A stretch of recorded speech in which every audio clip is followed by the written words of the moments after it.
Jerry Daniels Hall may have never learned about the fees eating into her retirement account had it not been for the loss of someone she wouldn't trade all the money in the world for, her husband, Dick Hall.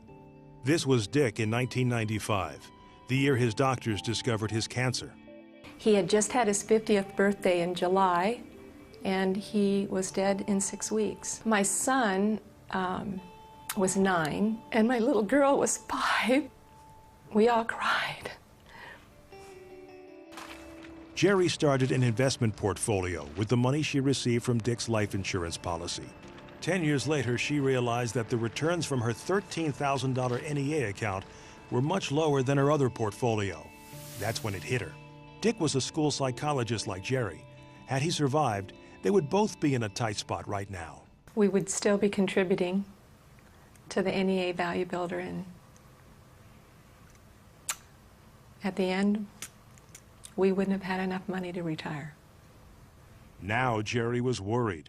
When she asked her local union officials to disclose the fees for the NEA's 403B, a plan with more than $1 billion in assets, Jerry says they stonewalled. That's when she sued.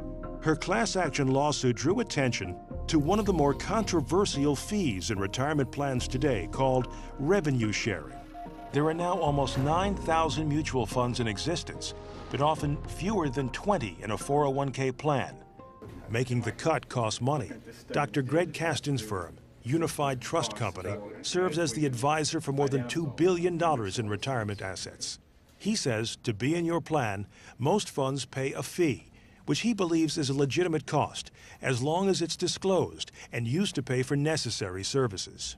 The mutual fund is making a payment, sort of a pay-to-play type of an arrangement. The mutual fund has to make a payment to the insurance company, or the insurance company won't recommend the mutual fund. In Jerry's case, here's how that works. Jerry participates in a retirement plan offered by her union, the NEA. Through the plan, she invests in funds. To be one of the funds offered to Jerry, the funds pay the insurance companies that run the plan, Nationwide and Security Benefit, a revenue-sharing fee. Jerry's attorneys say the insurance companies then pay the NEA fees to endorse the Value Builder plan. And you know who pays all those fees?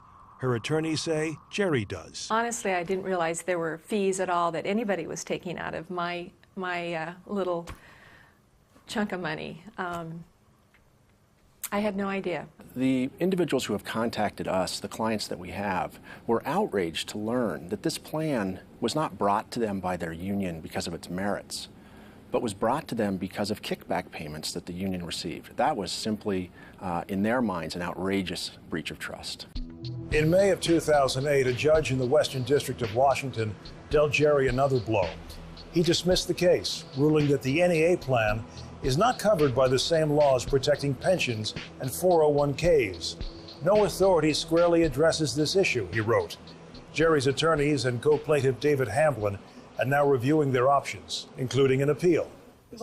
Lozier and his colleagues also filed a class action lawsuit against Walmart in 2008. When they tried to find Walmart's revenue-sharing fees, they ran into an arrangement unlike anything they'd seen before. The Walmart plan, with nearly 1 million participants and $9.5 billion in assets, includes a contract with 401k provider Merrill Lynch to withhold fee information from employees.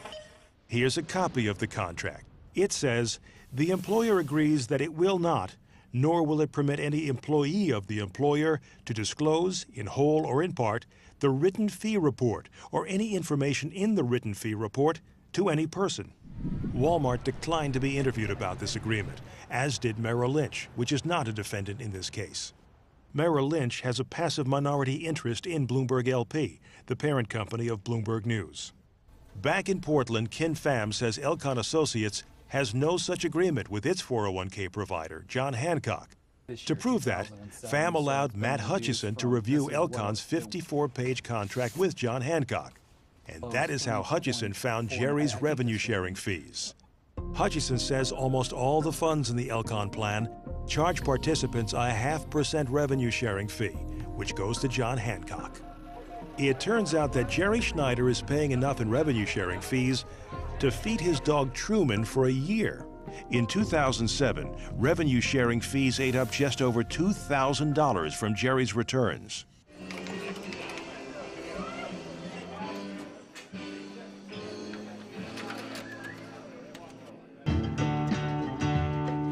At Chicago's waterfront pub, Ford Motor Company workers wanted to know more about the 401k fees they're paying in a plan run by Fidelity.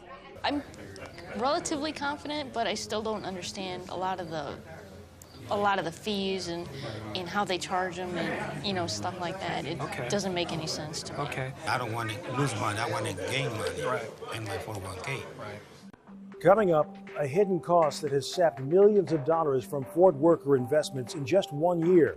It could double what you think you're paying. And both Congress and the Labor Department are taking action to uncover hidden fees in retirement plans. I would call it the Wizard of Oz problem. You're off to see the wizard, the wonderful Wizard of Oz. What all that has to do with the Yellow Brick Road.